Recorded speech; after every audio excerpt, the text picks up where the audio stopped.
Welcome to the Atlantic Bridge podcast, politics viewed from both sides of the pond. My name is Stefan Sasse, and with me is my co-host Emmett Booth. Hello everyone, and welcome to our last episode of the President Obama administration. At the moment when we are recording this, he has less than 2 weeks to go, and we wanted to take this as the appropriate moment to try and grapple in our a little bit personal and of course fanboyish way with his presidency, and trying to assess a little bit where we stand and what the historical place of the Obama administration will be. So really low-key topic without any chance to fail and stumble and be embarrassed later on. So President Obama obviously has now ruled for 8 years, which is kind of a long time, really. And this is also a time that falls into a specific place. I guess in both our lives, because we're of a comparable age, it is not exactly the hothead college days mostly. In the beginning, yes, but also our the mature era of the early 30s. This might inform our view on the Obama presidency quite a bit, as do perhaps our career trajectories. So we have talked about this in the past, but I just want to get this out up front. This may obviously color a little bit how we will see this whole thing. So what do you think? Obama, greatest president since Franklin Delano Roosevelt, or just utter failure or something? Or both. Or both. Given who he's up against in that comparison. Yeah, I think that's a great point about our arc kind of with Obama over time, and even how it's kind of mirrored his own arc of revelation. Because, yeah, I was still in college when he was running his first campaign. And I was definitely one of the kind of cliched, inspired by Obama to a ludicrous degree college students during that first campaign, especially given the kind of tatters the Bush administration and their worldview was in at the point. And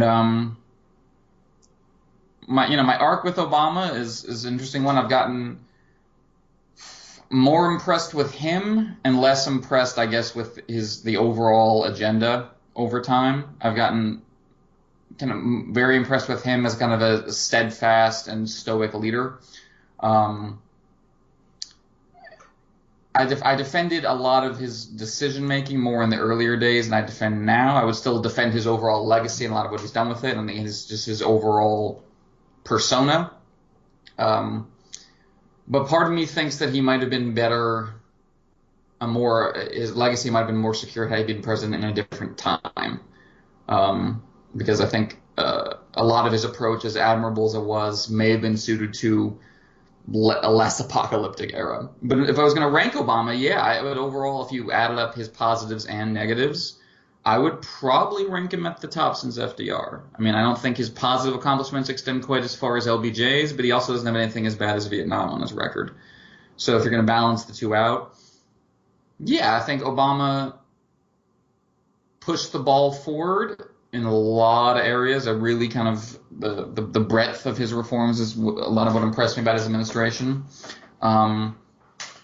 Didn't make a lot of big mistakes. I guess if I had a defining criticism to make of Obama, it's that he thought everyone else was going to be like him, that he thought everyone else was going to be rational and reasonable. He thought people had long-term interests in mind. He thought he was building something good enough that even the people, even his opponents, would eventually get on board. And I get why I'm betting his model for that was like, okay, FDR put the New Deal in place and a lot of associated programs and ideas with it. Eisenhower didn't like a lot of those ideas or a lot of those programs, but he didn't destroy them. He kind of preserved them or changed them or added to them, like with the highway program. And so I'm betting that was Obama's internal model for how this is going to go in terms of his legacy. And part of me loves him for believing that and wanting to make that happen and wanting to be like, I'm going to be the adult in the room and everyone else is being ridiculous. And part of me loves him for that and thinks that's what we need, and that's what we especially need in the president. On the other hand, he took him a long time to realize that wasn't really the case. and that as admirable as his reforms were, that particular mindset might not be good enough as a defense mechanism. So that's my initial take. What about you, good sir, from across the pond? Um, I agree with a lot you've said. I was never in 2008. I was never on the Obama train back then. Strange as it may be, I had a much more detached, maybe cynical view. I was more in my radical left face back then, and so it was all like fodder for the masses, those sheeples, you know. Sure. I guess. And I'm pretty much a late convert to Obama, like around 2013, 14. Okay. This is really the episode where I became pretty much an Obama fanboy, really. Not before, surprisingly enough. That's very interesting. So, like, what converted you? What was that process like? I mean, it came together with another conversion progress because I changed much from revolutionary political ideas to reformist ones. So this made kind of sense because I mean Obama is in many ways the ultimate reformist president. He really has True. no room and no patience with revolutionary ideas. Just look at his reactions to Bernie Sanders, right? He never could take this seriously, and so this came with my own political conversion, basically, to more of republicanism, not in the GOP kind of way republicanism, but with the whole idea of having representatives and a slow boring of hardboards thing, you know? Plus. Yep. So this is really the age when I came around to him, and this informs my positive outlook on him. His theory of change is something that I wholeheartedly agree. You know, this 2-degree tanker thing. This is just what my current political stance, which may change in the future, of course, as it always does. But currently, I have almost 100% identical position with him on change. And as you just said, as a leader, his stoicism, his calculated, almost cold approach to things really appeals to me. And of course, the sheer fact that he managed to run an 8-year administration without any major scandal, this is like impossible. You know, like Exactly. this gets really not enough credit. But if you I go completely like agree. in greatest accomplishment versus greatest failure, I think the greatest failure is the same that you just mentioned.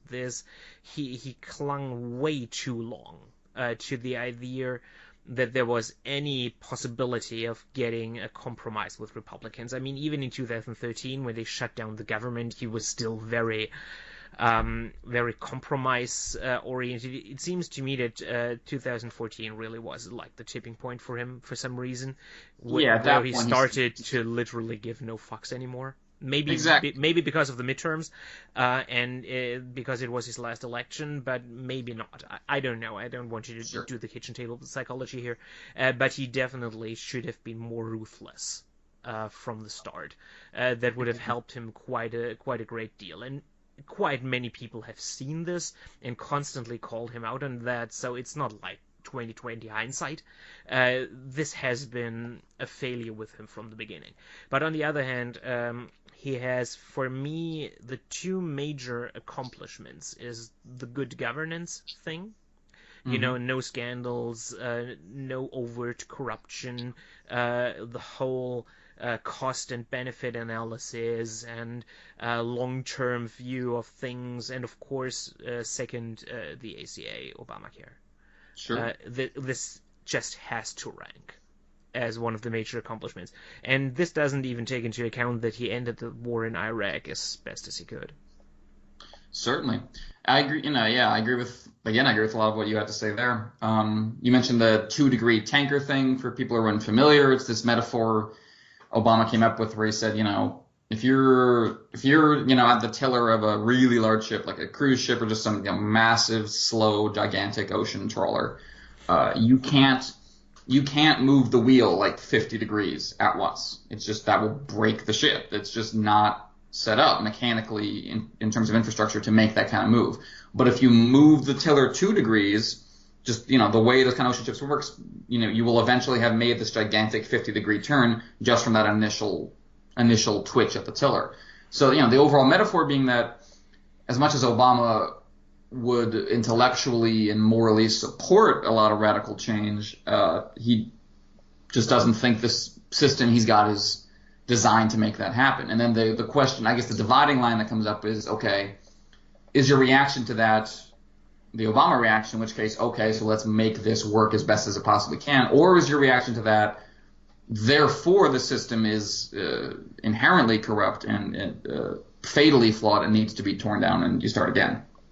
And you were talking about Obama's frustration with Bernie Sanders or the more activist wing of the party, and from what I've read, a lot of that for him is that he came from that wing, or at least he conceives of himself as having come from that wing, that he was an activist and a community organizer, and he went to Harvard Law, but like he doesn't think of himself as having come from a rarefied setting or being in a neoliberal bubble. He doesn't. You could argue that he is, but he doesn't think of himself as that way.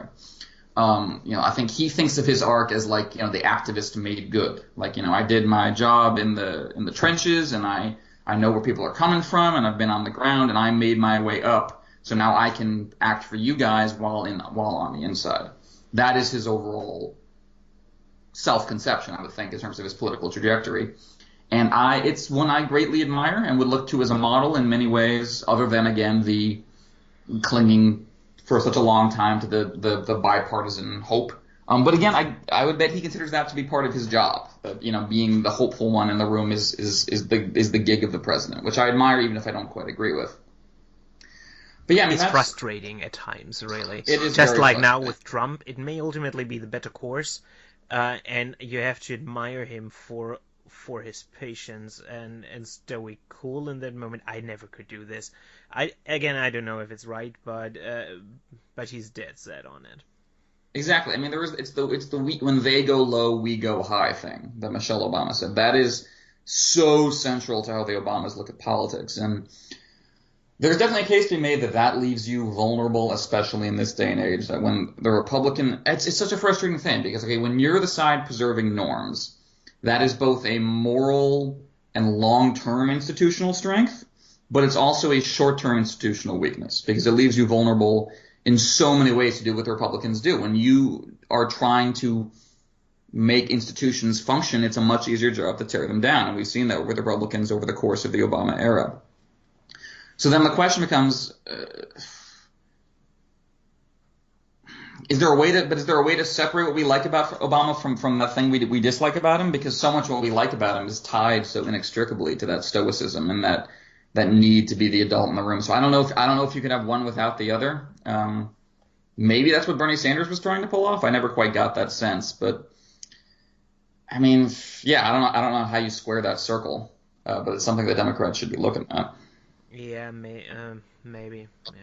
Yeah, I mean, perhaps you just need a little bit of the other extreme, to do the next 2 degrees, pretty much build on what he did. You don't need to replicate it or even perfect it. That's sometimes you can use different iterations of the same political idea, just now we got the ultra pragmatic and long-term view, and maybe we need now someone who's more like, the old populist Bill Clinton-esque thing, living in the day but getting huge majorities out of it, and not much done ultimately, more for the symbol politics, just for the health of the party, you know what I mean? But I wanted to get into another aspect, because I just realized I made the same mistake as the debates did, because I just totally forgot about climate change. That's, sure. that's the big part, and at least the third in the trios of his biggest accomplishments is his record on climate change and environmental protection. It may even rank as more important than Obamacare in the long run. In the long run, yeah. It's criminally underrated, this aspect of Obama's legacy. So which is because he didn't.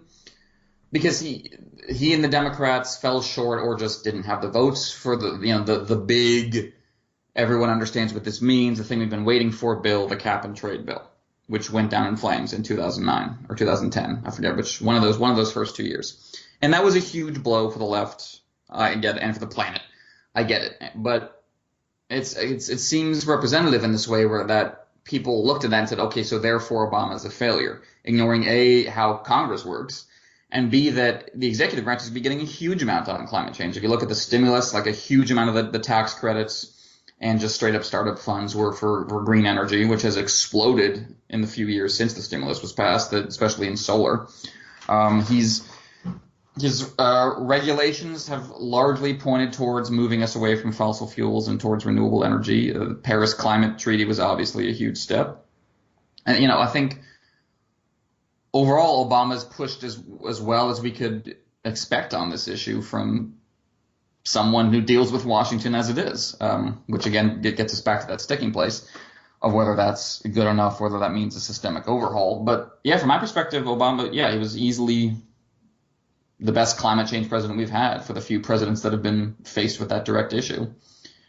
We'll see what Trump does with it. But yeah, I think he pushed wonderfully on that issue. You see, it's also, again, part with his personality and his focus, what you just said about you cannot separate the two. Just because he is a long-term guy, he took two issues that are decidedly long-term, healthcare and the climate stuff, which are also very unpopular in the short term. And he just pushed them through because he was confident that in the long run they would pay off. And for Obamacare, we may or may not see the seeds blossoming right now with this huge surge in enrollment and stuff. Sure. And the Paris Climate Accord seems for me to be like the crowning achievement of his record. I mean, it was in 2015, of course, but still. He built up to it, though. Yeah. That seems like the grand finale of everything that he tried, especially given the Copenhagen failure in 2009, which came on top of that Kevin trade bill you mentioned, and the general failure of even trying to get a carbon tax and all that kind of stuff, But it seems that he is really, while it was never his signature issue that became healthcare for good and ill, his heart seemed to be a lot with it, especially in the later period, like Obama 2. He was much more concerned with the environmental stuff and really did some outstanding things there with the executive repertoire. With the executive repertoire, that's exactly the point. I mean, we can talk about, as we've alluded to, that moment in 2014, 2015 when Obama seemed to break away from a lot of his more, attempts at hand-holding with the Republicans. Part of that, as you say, was that he didn't have to face any kind of election anymore. Part of that, I think, was also just that he realized that Congress is broken in a way that really makes it almost impossible to get major legislation passed. And, I'm largely bullish on the executive branch. It really depends on who's holding that position. I don't think the executive branch is systematically broken. It has its flaws in terms of how executives exercise power, but that can be changed if Congress was functional, and it's not. And that's, I think, a huge thing Obama ran up against. And so when we talk about, like, his relationship to Congress and how he was, offering the outstretched hand for too long, I can point to the problems with that, but I cannot think of a positive strategy for a president to deal with Congress at this moment in time. Like, I can't think of, like, the best possible strategy is probably Obama's, and it was still doomed to go down in flames. Like, I get the emotional impulse to want someone who will just shake his fist at the Republicans, and that, that's probably what I would do if I was in the Oval Office. But it's not like that's going to be more effective than trying to work with them. I mean, the problem is that they have this large amount of power, and the system isn't designed for people who don't observe norms. It's built on them, and we have this very difficult, flawed relationship between the executive branch and the legislative branch. And so that's, it's not designed to deal with people who are determined just to bring everything to a screeching halt. And I'm not sure what the executive branch can really do about that. I mean, you could argue what the Democrats in Congress have to do about that, and maybe there should be a stronger relationship between them and the Oval Office. But yeah, going forward for the Democrats, I'm not sure. I can point to the problems with Obama's relationship with Congress. I'm not sure how you improve on it, really. Me neither. I mean, we have talked about this in the past already. If you discover for yourself as a congressional leader that the foolproof strategy is to blockade everything, and that you get only positive rewards in strictly politics terms, not policy terms, but politics, that you get only positive returns, and that your adversary is damaged, like, really hard, what do you do, really? I mean, there really is no incentive, and one problem for Obama and his administration here is paradoxically his own competence, because he wouldn't make political forays and initiatives that benefited Republicans and hurt him. All his compromises that he proposed did have stuff that Republicans wanted, but never in the way that would have benefited them politically. I mean, that's one of the problems, really. If you are too competent in the game and your enemy realizes this, there is no incentive to play ball. Because Mitch McConnell was absolutely right. Obama had everything to gain from bipartisanship, and they had everything to lose. Yep. So for them, 2012 was a fluke. And maybe they weren't wrong. Yeah, and I really do not see how you would do anything as the executive. You could just basically offer to self-immolate, like if Obama had taken over real Republican positions that the Democratic base hated. Maybe he would have gotten bipartisan support, but really, why? You know what I mean? I know what you mean, yeah. Because this idea just came to me because I compared this situation that when you, in a federal system, recognize what you have to gain politically from saying no. We had the same thing end of the 90s here in Germany when the Social Democrats really tried this out in the 3 years from 1995 to the federal elections of 1998. They controlled our equivalent of the state representation in Congress. And they blockaded everything the conservatives wanted to do. No matter what it was going to be blockaded, and a narrative set in of a general inaptitude of government to get anything done, and it led to a resounding victory of the Social Democrats. And I think one of the major reasons why conservatives continued to work with the Social Democrats when they were in power were twofold. The strategy in the first administration was to simply bribe key conservative states with lots and lots of federal subsidies, which worked wonders. And the second thing was that in the second Social Democratic administration, they pursued politics that were conservative in nature, that pissed off their own base, and that destroyed social democracy in this country for good. I mean, of course, conservatives would go along with that, but I don't see this as a winning strategy for Obama. You know what I mean? So yeah, I know exactly what you mean. I think they're really this is between a rock and a hard place for him, and he seems to have tried the same thing as he does with Trump now, like being the adult in the room and hoping everybody will see the light sooner or later. But it simply didn't happen for 6 years. Yeah, exactly. And it's frustrating because I get the shortcomings of that approach. I get what he's trying to do. I get how it might not work. I just don't, Obama sticking to his guns or whatever the image, whatever the metaphor you want to use, that's not going to get anything out of the Republicans either. I mean, the only way you really affect them is if you threaten them in their home districts. And for the modern Republican Party, the threat is coming from the right. They're worried about being primary. They're really not worried about what the Democrats do. And that's in part because of gerrymandering, that most of them are in very secure districts. They don't have to worry about the Democrats, period.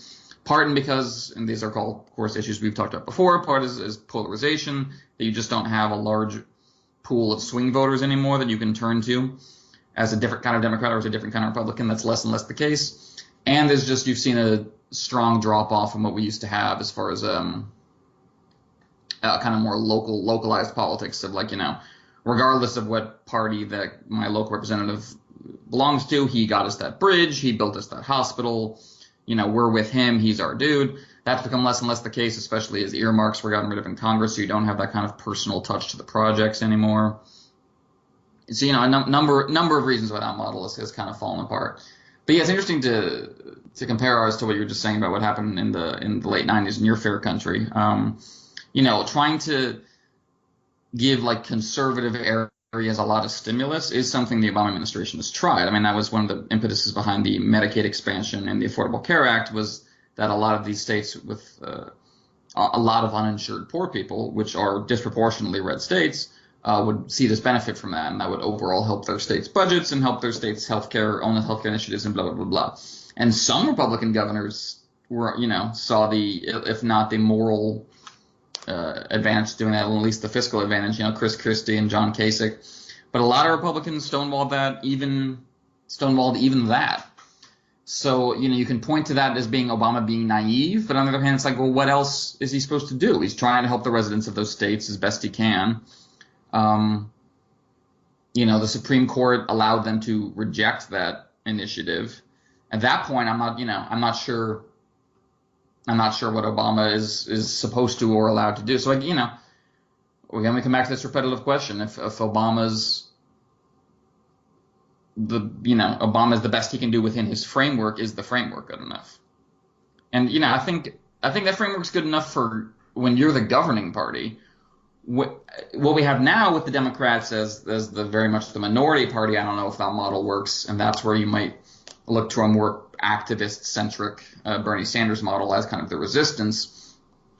But that does lead to something we wanted to talk about, which is Obama as kind of the steward of the Democratic Party and how their fortunes have fared of late in Congress and the state houses. So what do you think about that? I mean, many leftist critics of Obama are pointing out to the huge losses in governorships, in state legislature seats, in seats in Congress, which are unprecedented since at least the 1920s for the Democrats or the Republicans, I think. Maybe the Republicans lost more in the landslide, at least in Congress, but especially in the states. It is appalling how huge the losses of Democrats have been, and many lob this at the feet of Obama because he's of course the leader of the party in these past 8 years. I have to say I'm genuinely unsure how much his contribution to this is, given that the losses that Democrats have suffered are so across the board in states and in Congress. It seems to me there is more at work than just Obama. Certainly, I guess he plays a part. Because it doesn't seem to me like the fate of the party has ever been much of a concern for him. He tried to keep his grassroots campaign. He failed with that, and it seems to me he basically gave up on that object and hoped for the best. I don't know, like for someone to take over the business of managing the party, but no one really ever did. Something like that. That's a good way of putting it. Yeah. And I guess that is definitely a failure in terms he didn't give this much priority. But I don't simply know how many presidents have made this a priority ever. And if Obama is just unlucky, the demise of the Democrats as a party fell into his presidency, or how much he actively contributed to this. Do you know more about the subject? Did George W. Bush or Bill Clinton or the elder Bush or Reagan, did they engage much with their party apparatus? Certainly more than Obama did. I mean, Obama's big thing was he kind of siphoned a lot of resources and people off of the DNC and pushed them into OFA, Organizing for America, which was kind of the gathering together of his campaign resources. It was his attempt at a stable grassroots organization, which, like you said, didn't really pan out. So yeah, I think if I had to point to an overall failure of Obama institutionally, this would probably be it. We talked about his overall mindset to politics and the limitations of that, but also the limitations of any other approach. This is an area where I think he really actively could have done a lot better. Previous presidents were just, they had the much more the glad handing involved and the much more getting deeply involved with your party at the grassroots level. And the Clintons would, they would always have their candidate in a given primary race. If there's a primary race for a Democratic congressman from Colorado, the Clintons have their person. And maybe it's not a big competition. Maybe they're the only viable candidate, but it's always clear who the Clintons person is, and they got the money and they got the contacts. And when you get to Congress, we're going to work with you. And Obama didn't really have that. And I used to like certain aspects of that. I like a president who doesn't think that, having a beer with name a person is going to solve anything, because it really usually doesn't. And we look back at the era in which Reagan and Tip O'Neill would get together and solve problems. And they had a lot of, the political infrastructure was just so much different in that era that they could afford to do that. It wasn't simply it's not just that Obama and Mitch McConnell have to be in a room together. That can easily happen. Their incentives have changed completely. But Obama, so I like that aspect of Obama to a certain extent, where he is not an extrovert and doesn't think that just being in a room with the right people is going to solve the problems. But yeah, I think he neglected his overall role as party steward, and I think he didn't care about it to a certain extent because he just doesn't like he didn't like that part of politics. But it's definitely part of your job as the president, and I think he dropped the ball in a lot of ways. He poached a lot of talent from the party for his own efforts. I think he didn't really lay down the groundwork for what the party was going to look like after him. I think in policy terms, as we've been saying, he definitely had a very long-term perspective. I don't think he had a long-term vision for the Democratic Party. And you could point to that as certainly a problem with Hillary Clinton's campaign as well, and you could definitely link those two together. He had a great vision for the post-Bush era. I don't think he necessarily had a great vision for the post-Obama era, at least for the party. And I think that definitely came through. Because previous presidents were definitely much more involved with the party apparatus. George W. Bush was heavily involved with what kind of candidates Republicans were running at the local level, and he was pushing and nudging certain things at the congressional level. Obama's kind of infamous for not hanging out with congressmen a lot and not putting a lot of effort into the Democratic Party as a whole. He kind of has his people in the DNC and, kind of lets them, like you're saying, just kind of lets them run the show. And I think we're definitely seeing the shortcomings of that, because even if Hillary had won the election, the Democratic losses down ticket just prevent your ability to get anything done. At the state level, I agree. Once you get to the state level, you can't really be putting things on the president, at least not to a large degree, because the strength of state parties varies so tremendously. Like, the Democrats had a great election night in Nevada this past election, from Congress all the way down to local races, and the Nevada Democratic Party is really strong because Harry Reid, among others, has put a lot of work into that party. Whereas you have other Democratic parties that are poorly run or just don't take advantage of potential gains, or are just outright corrupt. And I can point to Obama. I wish Obama had done more kind of trickle-down operations in that regard, hiring the right people, setting out the right framework, but that I don't much blame him for. That's an institutional problem with state Democratic parties. And they definitely need activist energy and et cetera to help change that.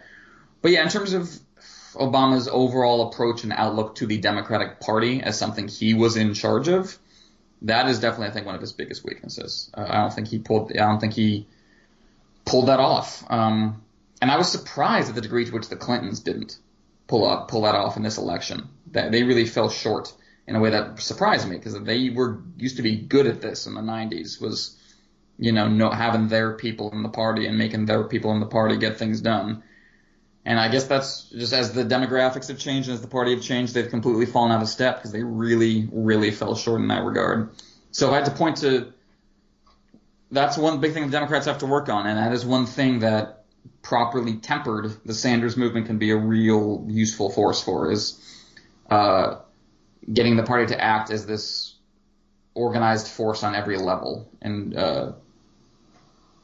having everything institutionally on the same page, having the president work on behalf of the Democratic parties in local areas and having them support the president.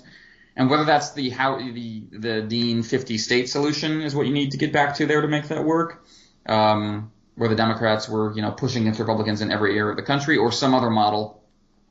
But yeah, the Obama era model for the Democratic Party, I think, is not working well. I think the Obama model for policy change and the overall kind of attitude of the president, I think, works well. But yeah, Obama is not a great leader. I mean, it's difficult. There's a couple definitions of leader going on. I think he's a good leader for the whole country. I think he's a good leader if you just put him in a room with a few people. But like the middle range of like him being in charge of a institution, I think he wasn't quite. And not that he's bad at that. He wasn't interested in it. He wasn't interested in taking on that kind of managerial role. He's not a he's not a political gamesmanship kind of guy. Yeah, like the horse trading and all that kind of stuff doesn't seem to come to him naturally, and that is definitely something that Bill Clinton liked. I don't know about Hillary, though. Hillary's a weird case in that regard because she's got the connections to Bill's people, but in terms of her personally, she seems more like Obama in that she likes just sitting with the binders full of policies and delegating from there. Like she's not. Yeah, and again, part of me likes the whole shaking everyone's hand, calling people up at 3 a.m. I don't really like that model, and I'm not convinced it's as important for policy, but it is definitely important for how you run your party as an institution. You got to have context, and you got to have everyone working on the same page. And I owe you that favor, and you owe me this favor. I'm going to get that. You do need that just to keep the machine going.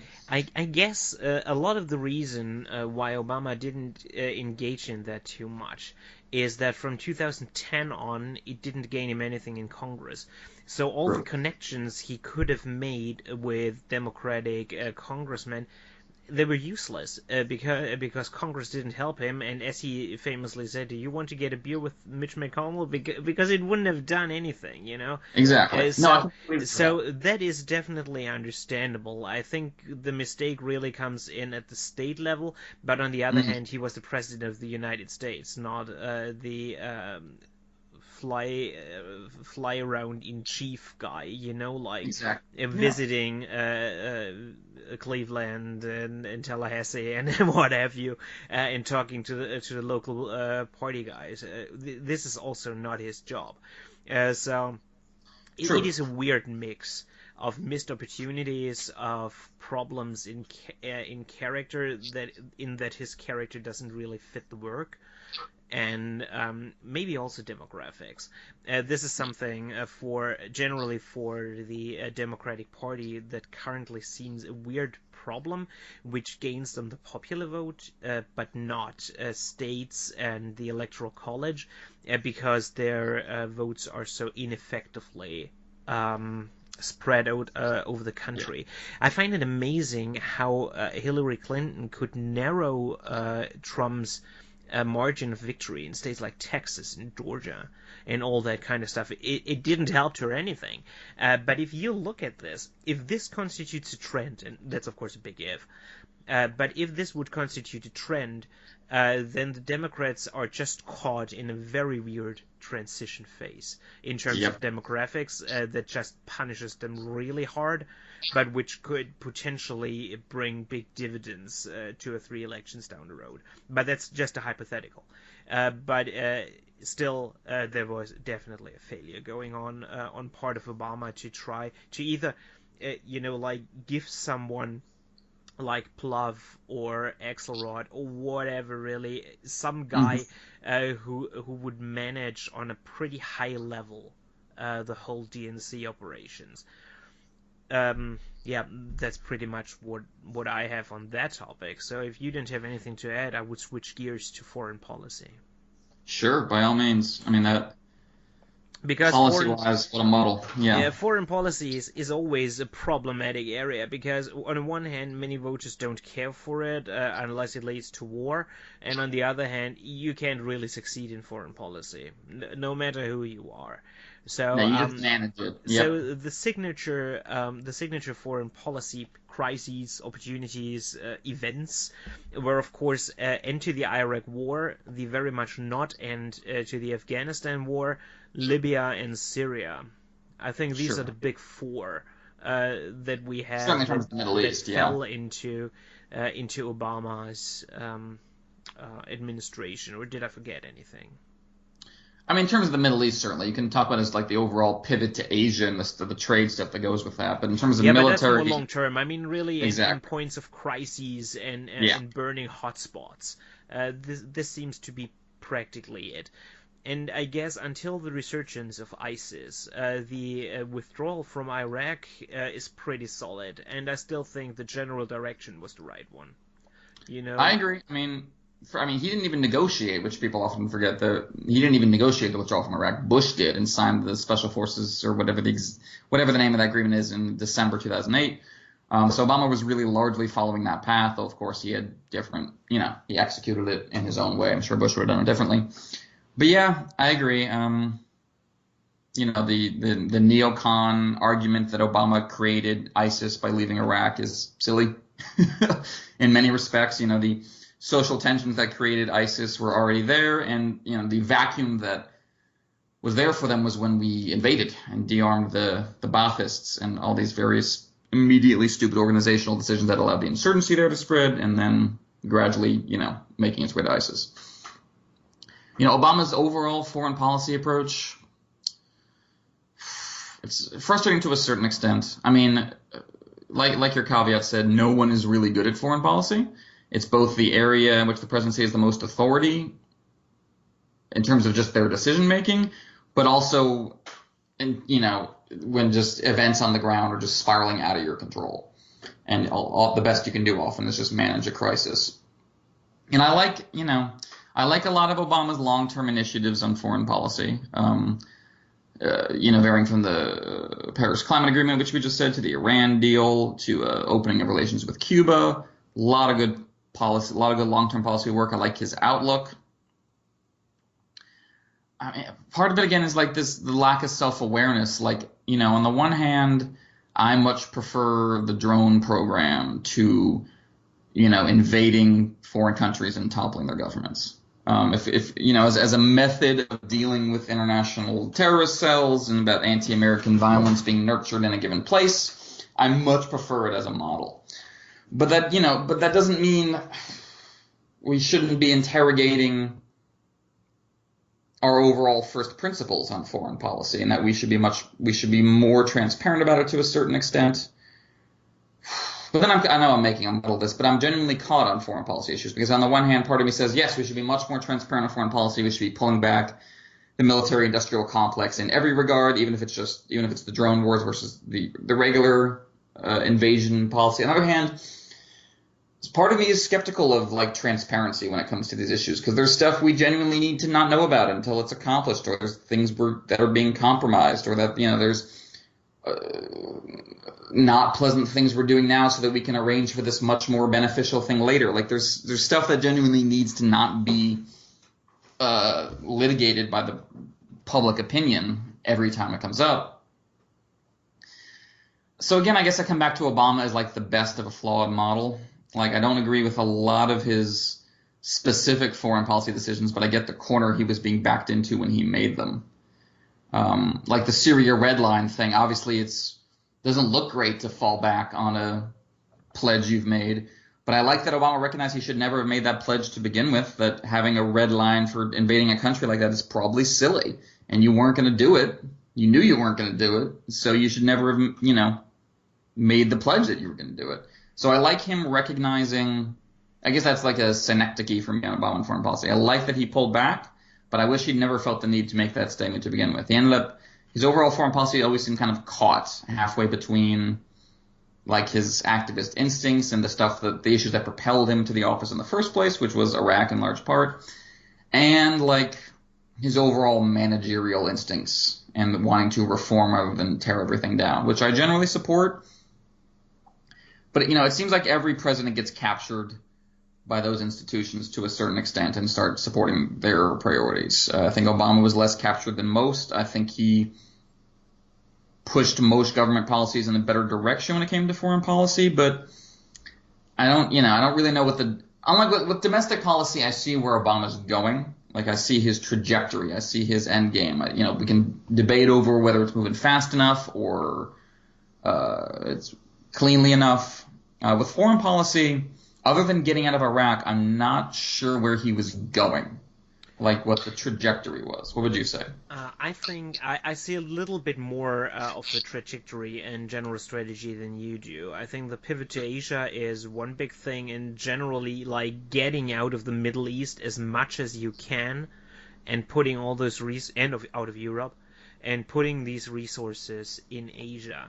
And on the other hand, trying to force the European allies to actually back up their commitments, like the 2% GDP spending on defense, which we practically all fall incredibly short of.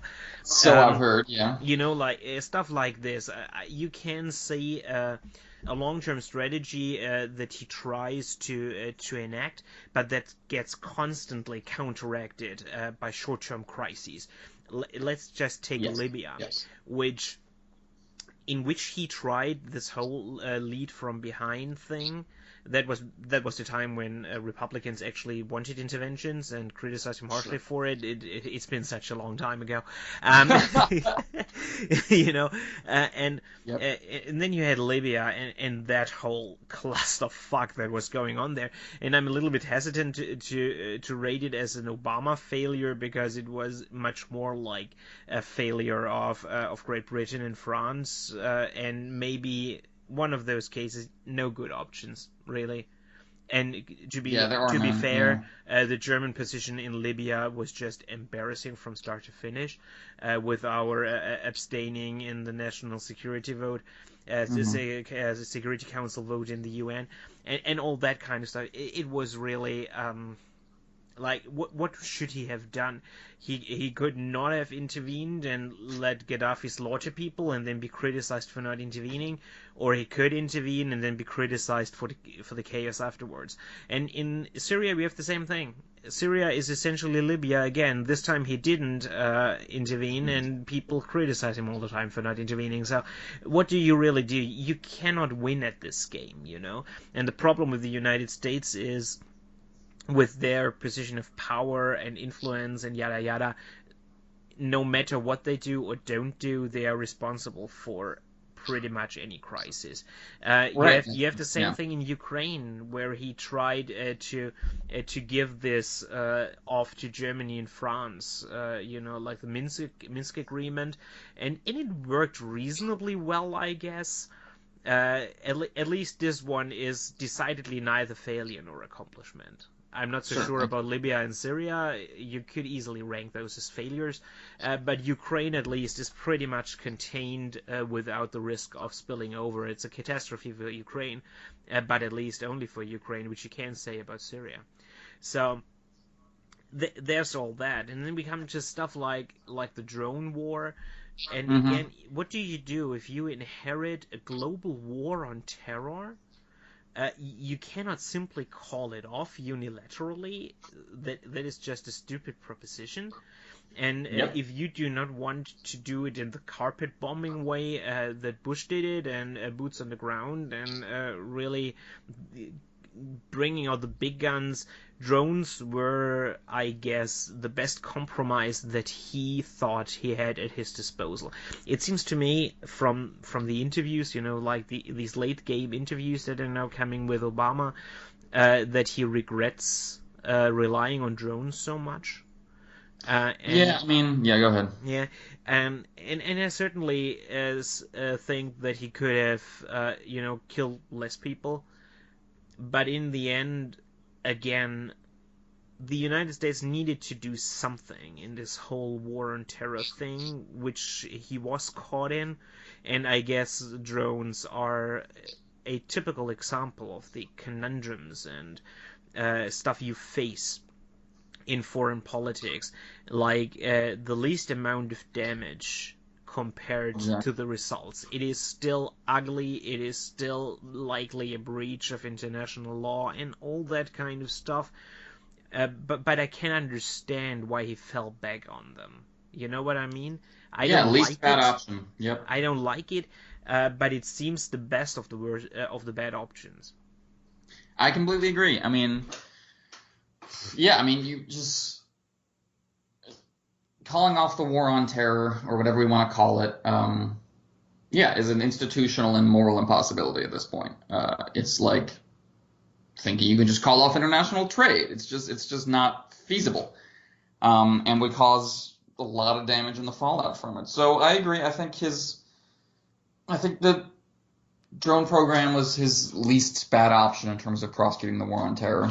And I don't like when he gets a lot of shit for Guantanamo because a lot of it is on Congress.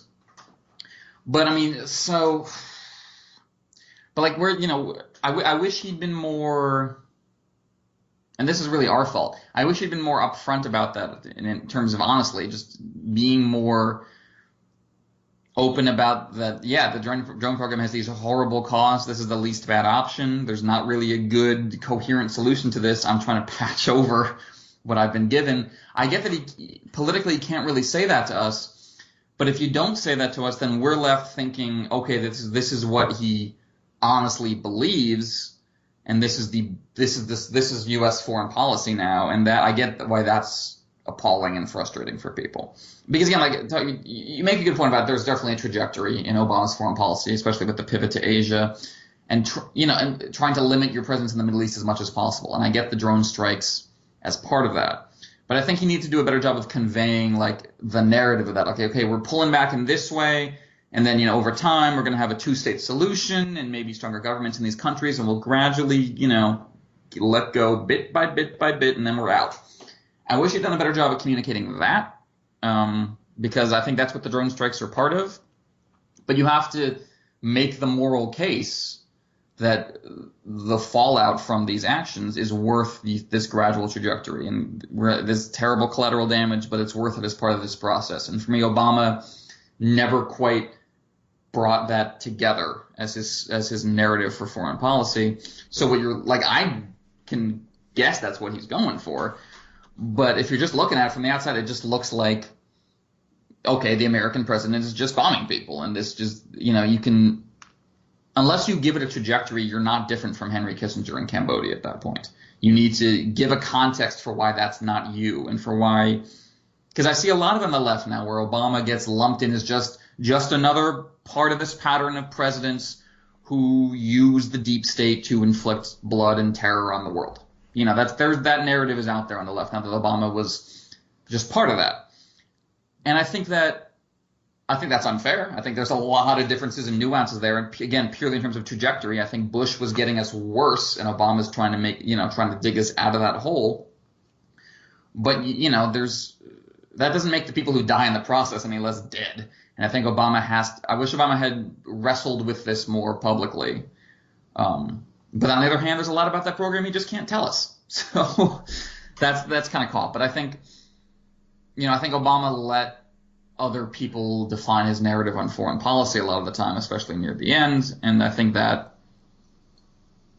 weakened his overall argument.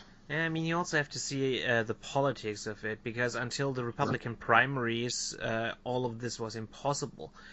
The American public basically did a 180 switch on these issues in the past year.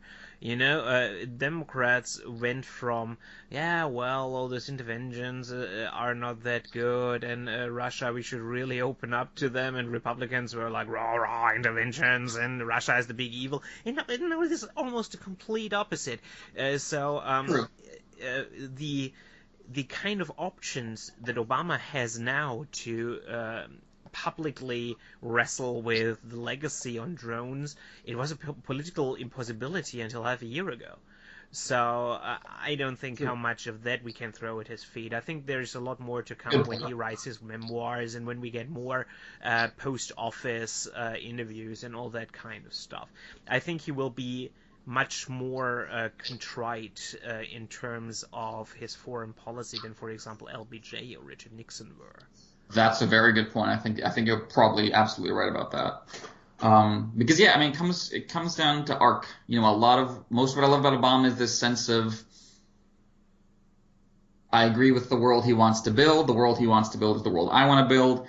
But I like how kind of pragmatic and long term he is about the process of building it. You know, for me, Obama, in a way, it was like the best of both worlds. Okay, he's an activist and he comes from that tradition and he wants to move the ball forward in all these ways, and he's not from Washington and he's not part of a machine. He's not just in this for his own career. On the other hand, he also has a very, cool, stoic, sensible mindset that will allow him to push these issues in the best possible way. That's the ideal Obama in my head. And we got that to a certain extent. I mean, maybe what I'm disappointed with is not him, but everybody else. Maybe I'm disappointed that we liberals and that the Democratic Party and that the Republicans didn't live up to his standard. Because if we had, here's the main thing about Obama: if we all functioned as Obama wanted us to, we would be in a great place. If we all took part in Obama's plan would be not just good, but the best. And it's still good as is, but as you said at the beginning, he took so long to realize that not everyone was playing their parts in the plan he had set out, and that took him such a long time. So while I can admire so much about his plan and his mindset to it, if you don't get everyone else on board, which is not under your control to a certain extent, then the plan starts to fall apart. So I guess, what I'm leading to is what does Obama's legacy look like now that we've elected Trump? Like, I know what it would look like now that if we'd elected Hillary Clinton, because then that pretty much vindicates Obama, because then then the ship keeps turning, and then everything is, Hillary just keeps that process moving along. But does he look worse in retrospect because now we've elected someone with the power to tear a lot of that down? No, or does that for me? Sure. No, well, I would probably agree, but yeah, explain. It comes down to what I asked earlier. Like, is 2012 a fluke? And I think it's much more likely, and to a certain degree I have to believe that, but I think 2016 was the fluke. Okay. And so I still see him vindicated by just what we can already see. But all the time when we are now talking about Trump and how secure his legacy is and what his legacy will be, I always come back to what he said early after Trump's victory in one of the interviews that were done then. I think it was this big issue of The Economist in which Obama tried to get on terms with a looming Trump presidency. And he said that when he took over in 2008, he had to work from the Bush baseline. So Bush set a baseline on many, many issues, and this was what he had to work with, the ground on which he had to improve on which he had to build everything. So Bush made many decisions that he either couldn't turn over or that it did take a long time to turn over. Think of the tax cuts for the wealthy, for example. Sure. They are a prime example. And he said much of the stuff that Bush did I couldn't change, and in many parts I didn't even try, which is a pretty candid statement if you think about it. Yeah, and he said that President Trump will have to work from the Obama baseline. So he also said he wasn't sure whether 80% of his stuff will survive or 60%, but he was very optimistic that a lot of his stuff will survive. And if you look at just the difficulties that Republicans have now with repealing Obamacare, you just have to say this is right. They will definitely destroy as much as they can, as quickly as they can, but they are currently finding out that this isn't as easy as they thought it would be, in part. And especially if you take a long-term view, as Obama naturally does. If you like zoom out and look, what will a history book of 2030 say about the Obama presidency? I just don't see that it will be like Jimmy Carter, like, oh, he was meaning well, but he totally failed, and then Reagan took over. I think it will be his policies suffered a temporary setback. Sure. I think, yeah. I mean, so much of what the right hates about Obama, specifically the base, not so much the thought leaders or the Congress, but the base, the Trump voters, what they hate about Obama is the sense that, okay, he's the tipping point to where America no longer looks like America anymore, whatever that evanescent definition of whatever's motivating that race. But, whatever it is, it's like that was the sense. You got that from the Tea Party, you got that from Trump supporters. Obama was this changing of the definition of America, and we've gone over this tipping point and, blah, blah, blah, blah, blah. So maybe they're still right. Maybe Obama really still was a tipping point in many regards. Not in the way they're thinking about it, in the sense of like America losing its, national character or whatever. But, I mean, in the sense that I was thinking about when Obama first got elected, the sense that, okay, it's going to take a long time and we're going to forever have problems and the president doing things we don't like, but we're going to be pushing things in the correct direction, and we have a project, we have something to work on, we have a trajectory. And so part of me thinks like, it's almost a perverse compliment. Trump is a reaction to how successful Obama was at that. The fact that he both symbolically and substantively pushed things as far as he did naturally produced the backlash. The worrying part is how poorly prepared the Democrats were for that backlash. And that definitely starts with Obama, who seemed genuinely blindsided by it. And that you can trickle that down from there. So that's something the Democrats genuinely have to work on, is their ability to deal with the backlash to their own success. Is that something the Democrats are not? Democrats have been repeatedly not good at that. And that's something they definitely need to improve on. But yeah, it's again like almost a perverse compliment from Trump to how successful Obama's legacy has been, that they had to resort to this guy in their attempt to burn it down. So overall, I think Obama's policy legacy will last. Not just the Affordable Care Act, but a lot of the regulations and executive actions he's put in place regarding everything from climate change, like we said, to banks and credit cards, to student loans. I mean, the Consumer Financial Protection Bureau, I hope, sticks around and does good work. Like a lot of the things in the stimulus, which was just an incredible economic boon to many great industries, including solar. I think a lot of that will last, or at least not be completely at least it will last enough to be rebuilt upon when we next get a Democratic president.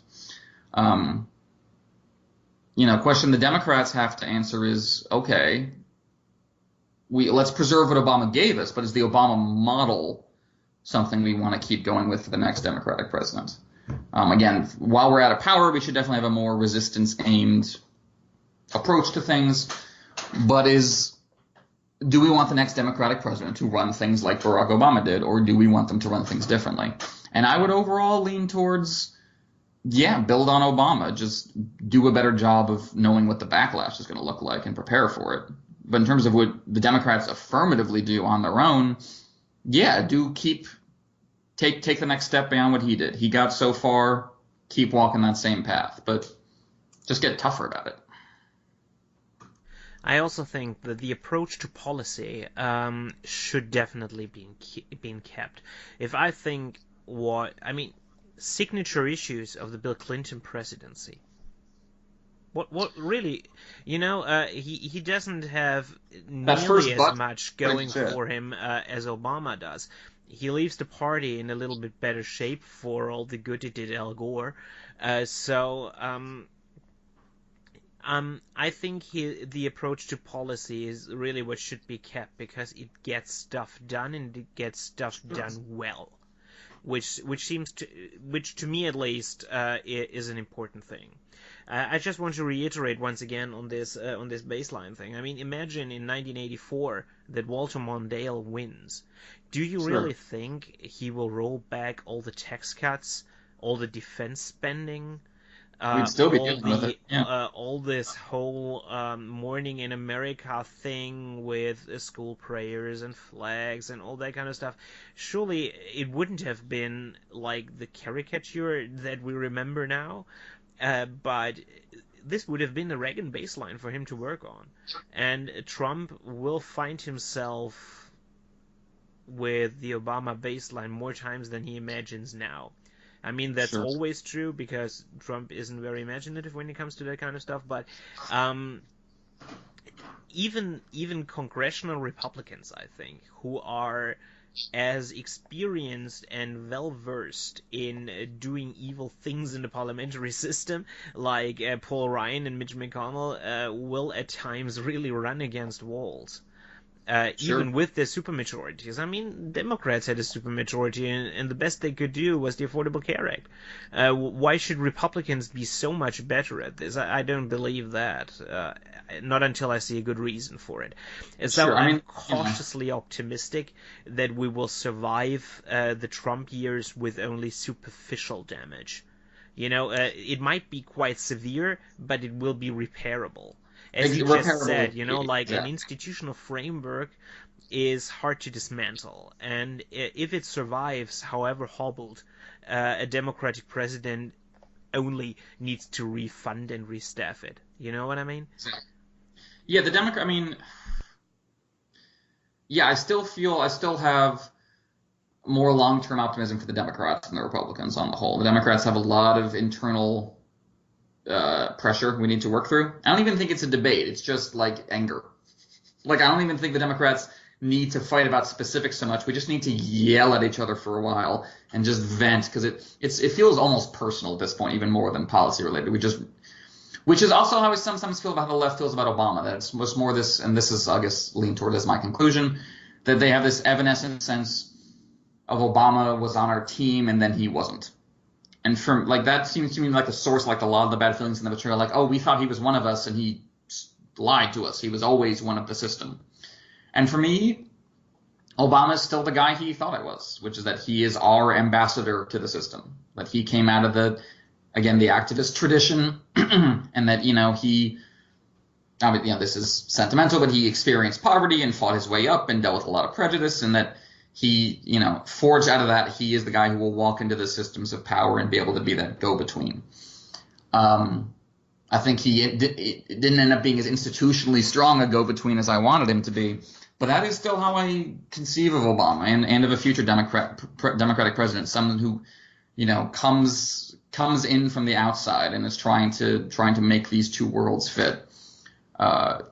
Is still for me is what the model of a presidency should look like, and I hope whoever the next Democratic president is recognizes where Obama fell short on kind of infrastructure and building a party behind his reforms while still following that reformist path in terms of policy. That's the hope. I hope the Democrats learn the right lessons, because there's so much of the Obama era that I love and has helped countless people and has.